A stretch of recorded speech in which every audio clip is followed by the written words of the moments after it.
Bienvenidos a bordo a las Olimpiadas de esta noche.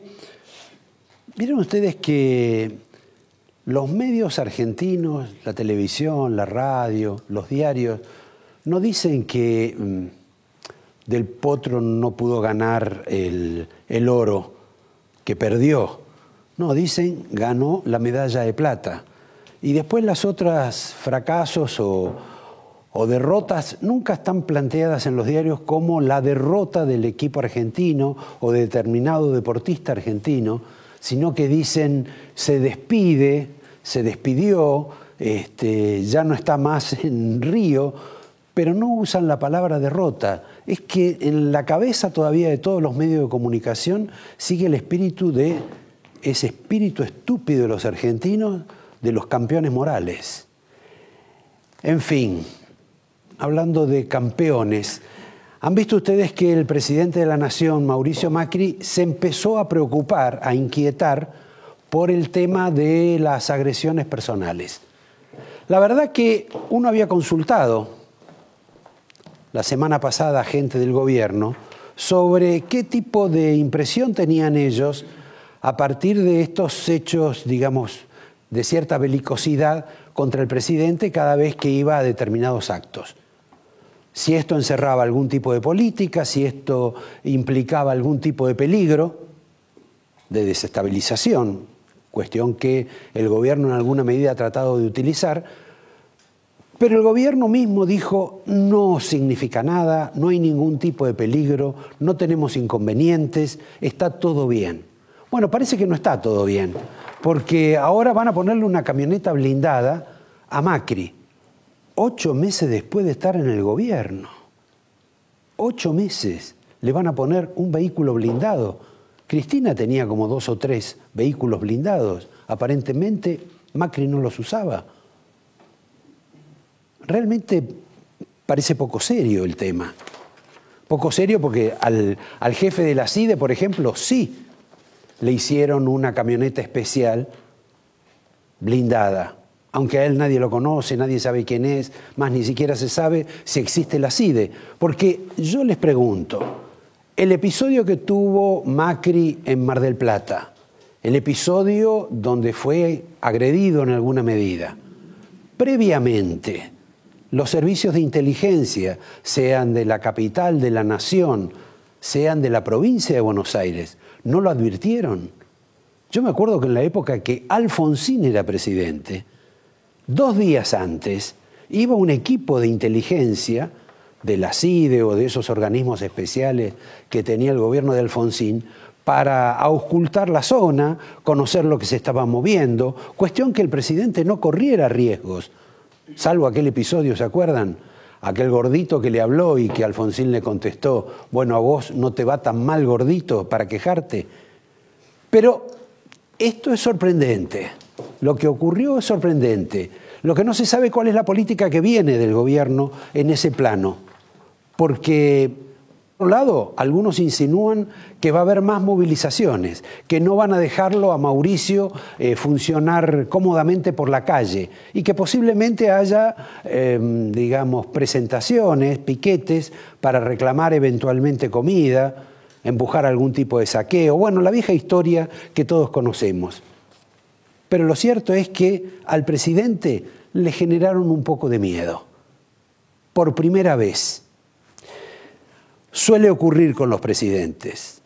Aquellos con los presidentes eran guapos, como era el caso de Alfonsín o como el caso de Kirchner, cuando tuvo 2 episodios de aviación y me acuerdo que estuve una tarde conversando con él en la Casa Rosada como 2 horas sobre la fiabilidad que él tenía o no sobre la Fuerza Aérea. En fin, hablando de aviones, voy a hacer un pequeño recuerdo, una reparación histórica con este personaje, con el señor García, que hace más de 1 mes y medio les contaba esto por este programa. Al parecer, López se comunicó con un área que casualmente hoy fue noticia, que es la del aeropuerto de San Fernando. La noticia fue por un tema de decomiso de droga, pero este episodio de López algunos lo relacionan con que esa noche en realidad estaba prevista la partida de un avión Cessna, un Citation, que luego López no pudo abordar, porque otro avión que venía del sur, casualmente, tuvo un despiste y el aeropuerto tuvo que ser cerrado antes de la medianoche, con lo cual el viaje presuntamente se frustró. Y si se frustró el viaje, se tuvo que frustrar también lo que iban a llevar López en el viaje. Entonces, hace más de un mes y medio, esto lo sabíamos nosotros en este programa, lo contamos al aire. Recién ahora, la justicia, bueno, al fin investigan, pero recién ahora en la causa López están averiguando si López se iba con un avión desde San Fernando y todavía no han dicho a dónde se iba a ir, ni quiénes eran del todo los dueños de ese avión. Recuerden que esa noche López, al no poder abordar el avión, es una de las hipótesis, después tuvo que ir con los bolsos de dinero al monasterio donde las monjas, como ustedes saben, no tienen nada que ver en todo este episodio, ni con las bolsas, ni con la ametralladora que la corrían con su vestido cada vez que cargaban las bolsas. Pasemos al capítulo más importante, más necio, que está viviendo hoy la Argentina y que mañana va a tener su gran presentación artística. Mañana va Juan José Aranguren a explicar el tema de las tarifas a una comisión de diputados. Después de una maraña de reuniones, de dificultades, de complicaciones, para una cuestión en la cual todos los argentinos estaban de acuerdo, que es la corrección tarifaria de la luz, del gas, porque todos estábamos convencidos de que se pagaba poco, que no se pagaba por lo que se brindaba. En esto están tan convencidos todos que hasta mañana, seguramente algunos imaginan un gran duelo oral entre Aranguren y el exministro Julio De Vido, hoy diputado de la Nación, para explicar uno la posición de Kirchner, de Cristina, y el otro la posición del nuevo gobierno Macri. Un absurdo, porque De Vido estaba tan a favor del aumento de las tarifas, que le hizo firmar a Kirchner el aumento de las tarifas, y Kirchner lo firmó. Y miren, estoy hablando de Kirchner presidente. Y luego Kirchner, ante el temor social de que pasara algo, decidió no publicar en el boletín oficial y por lo tanto no se corrigieron las tarifas. Y el señor Aranguren va a defender el aumento de las tarifas que él no comparte. Porque Aranguren tenía un plan diferente al que instrumentó el presidente Macri y que le recomendaron o que lo asesoraron sus dos viceministros claves, que son Lopetegui, el viceministro oculto, y el viceministro que aparece a veces en la televisión, ha venido a este programa, que es Mario Quintana. Ellos estaban por el shock. Digo la palabra shock porque la usó el propio gobierno. Entonces, para mañana tenemos la gran discusión en la Cámara de Diputados, a una comisión con gran despliegue artístico, donde se van a insultar, se van a decir de todo, debido a los diputados, cada uno va a tener su espacio, no se va a resolver nada, pero va a llevar el tema a la Corte Suprema. Para Macri, esto es un tema de vida o muerte. Han llegado al escándalo de que el ministro de Hacienda, el señor Pratgay, en una actitud típicamente cristinista, dijo: o la Corte acepta los aumentos o vamos a tener que cortar todas las obras públicas. Una forma de extorsionar a la justicia por parte de un gobierno que dijo que nunca iba a extorsionar a la justicia. Realmente es sorprendente esto, porque aparte los generadores de este problema ha sido el propio gobierno. Ha sido la señora Carrió, que dijo que estaba en contra de la forma en que se aumentaron las tarifas. El señor Sanz, que dijo que estaba en contra de la forma en que se aumentaron las tarifas. El señor Garabano, que dijo que estaba en contra de cómo se aumentaron las tarifas. Pero no teman ni se confundan, ni crean que este escándalo va a tener proporciones inauditas para la Argentina. Porque esto de catástrofe no va a tener nada, porque finalmente va a caer en manos de abogados. y los abogados van a arreglar todo. Los abogados son los miembros de la Corte, quienes, por otra parte, lo último que quieren es que los jueces gobiernen. Les voy a dar una noticia económica interesante. El gobierno, más bien el Banco Central, debido a que hay demasiado efectivo, demasiado cash, y que las operaciones comerciales en la Argentina se hacen todos con billetes físicos y no sabe cómo contrarrestar esa actividad de los argentinos, bastante difícil de contrarrestar, porque los formales en la Argentina son 16 sobre 100. Esto es, hay 16 en blanco y el resto todo lo demás en negro. Todos los demás, ¿en qué van a andar? Van a tener dinero físico. Pero para bancarizarlo, para que el instrumento de bancarización no lo aplique el gobierno, se lo va a exigir que lo apliquen los bancos. ¿De qué modo? De un método bastante sencillo, copiado del Banco Central de Suecia. Les va a cobrar los billetes que la gente recurre. Todos los billetes los bancos van a tener que pagarlos y que por lo tanto, como los van a pagar, van a tratar de que no haya tanto circulante y que el país funcione a través de ciertos mecanismos de bancarización como las tarjetas de crédito. Sabrá Dios si tienen oportunidad, porque la verdad que primero tienen que cambiar otros fundamentos de la economía para poder tener algún mínimo de éxito con este ejercicio. Cité hace un rato al ministro Garabano y lo cité por una cuestión vinculada a todo esto de las tarifas, pero en este caso tengo que referirme a este personaje que es muy agradable y simpático, un hombre obsesionado por cierta transparencia desde la época que empezó con aquel Gustavo Vélez, que ustedes deben recordar, que dijo, el país tiene sobredosis de justicia, de tribunales. Insisto, es el gobierno que dijo, no vamos a presionar a la justicia. Me parece que en ese caso la declaración es poco feliz y porque además se estaba refiriendo a una cuestión específica. Se refería a la vicepresidenta de la Nación, a su causa, que le han abierto, por la cual va a tener que indagatoria, a explicar de qué modo o por qué razón tenía $50.000 en su casa. Convengamos que la vicepresidenta Michetti no tuvo declaraciones felices, a pesar de que tiene varios asesores y asesoras del medio periodístico. Pero habló de que era el dinero físico que tenía, era para que su hijo estudiara, para conseguirle un lugar en una universidad de Estados Unidos, como si fuera tan sencillo llevarse la plata, como si en Estados Unidos exigieran la presentación de la plata física, como si no se pagara en cuotas la carrera, pero, en fin, esos son detalles que seguramente ella va a explicar delante de la justicia.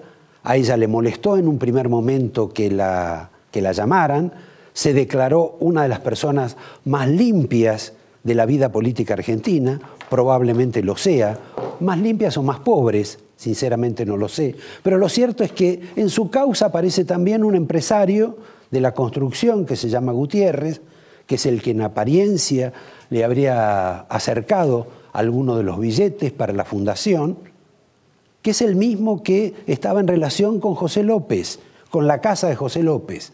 Y además la vicepresidenta Michetti tiene la curiosidad de que su cuñado ha sido nombrado en la AFI y su pareja acaba de ser designado en la municipalidad de Lanús, convocada por el señor Grindetti, quien fue ministro de Mauricio Macri, hombre de su absoluta confianza, porque ya venía con la confianza del propio padre de Macri y que tiene algún tipo de dificultad en la justicia por la cuestión de los Panama Papers. Me paro en ese exfuncionario, hoy intendente de Lanús, y paso a otro ministro, alguien que nadie sabe todavía por qué fue designado ministro de Medio Ambiente, porque el Ramiro Berman no tenía, digamos, una gran versación sobre cuestiones de medio ambiente. exactamente. Bueno, el ministro Berman, quizá por su nueva afición al medio ambiente, decidió que había que comprar 400 buses eléctricos, colectivos eléctricos, para que estuviera más limpia el aire de Buenos Aires. Nadie le explicó al rabino Berman que la Argentina está con algunos problemas de energía. Nadie le explicó lo que cuesta la electricidad en la Argentina. Y nadie le explicó cómo se alimenta de electricidad a esos vehículos, porque normalmente para fabricar la electricidad se fabrica con gas. Por esa razón, algunos han cuestionado la decisión del señor Berman. Hasta el propio presidente, quien inicialmente, y sin que nadie todavía se lo pueda explicar, le permitió avanzar en un área que no le corresponde. Pero ese es otro de los misterios de este gobierno, en el cual hoy debía estar acá Rogelio Frigerio. Aparentemente tuvo un percance, aparentemente va a venir el lunes próximo. Les digo que en general los funcionarios, algunos fallan, otros no. A lo que no fallan nunca, en general, es a los partidos de fútbol de los martes a la noche en Olivos, o a los partidos de pádel en Olivos los martes y los jueves, porque ahí hay que mostrarse y exhibirse, estar cerca del señor Macri. Igual el señor Frigerio tiene problemas, porque mañana va a tener que soportar una aplanadora en su despacho. Lo va a visitar el gobernador de Neuquén y el encargado, digamos, del gremio más poderoso de la Argentina, petrolero, que es el señor Guillermo Pereira. ¿Con qué reclamo van? ¿Con qué paro van? Ocurre que Macri decidió también dar una batalla capital contra el subsidio que se les entrega a las empresas petroleras. Y tanto el gobernador de Neuquén como otros gobernadores, más el caso de Pereira, quieren defender ese subsidio porque si no la actividad no va a funcionar. Bajo el argumento, además, de cierta justicia, de que antes el gobierno anterior no pagaba lo que correspondía por el petróleo. Pero Macri y fundamentalmente su segundo ministro, viceministro Lopetegui, están dispuestos a eliminar ese subsidio. No tienen la misma resiedumbre, sin embargo, para eliminar otro tipo de subsidios, los de Tierra del Fuego, los de los celulares, porque los celulares cuestan 10 veces más en la Argentina que en otras partes, tampoco para eliminar los subsidios sobre los automóviles. Pero bueno, eso lo van a explicar en algún momento, algún día. Lo que les digo es que es demasiada plata, mucha plata, sobre todo para lo de Tierra del Fuego, manejado por un fideicomiso ciego. Curioso, ¿no? Como el fideicomiso ciego que va a administrar los fondos declarados del presidente Macri. Suspendo, no hago más bromas, los invito a ver a 3 invitados esta noche. Uno, un economista que a menudo viene aquí, que se llama Orlando Ferreres, que nos va a tener que explicar por qué la semana que pasó fue el más crítico de los economistas contra el gobierno, porque dijo que en el gobierno hay mala praxis. ¿Ustedes quieren que les traduzca lo que significa mala praxis? No, porque todavía estamos en un horario de protección al menor. El otro invitado es alguien que también es conocido por ustedes y por el resto de la televisión, porque suele aparecer en un programa famoso, que es el señor Sergio Berenstein. Y por último, para saber quién es el comisario Bressi, ese que algunas mujeres quieren echar y no hay otras que lo defiendan, salvo la vicegobernadora Vidal, alguien que lo conoce de memoria, nos va a relatar algunos episodios de Bressi, de Vidal, de Carrió, también seguramente de la policía bonaerense, de los que estuvieron y de los que no se fueron. La señora Florencia Arieto. En un minuto volvemos y empezamos esta novela Olimpiada de la Noche con Orlando Ferreres.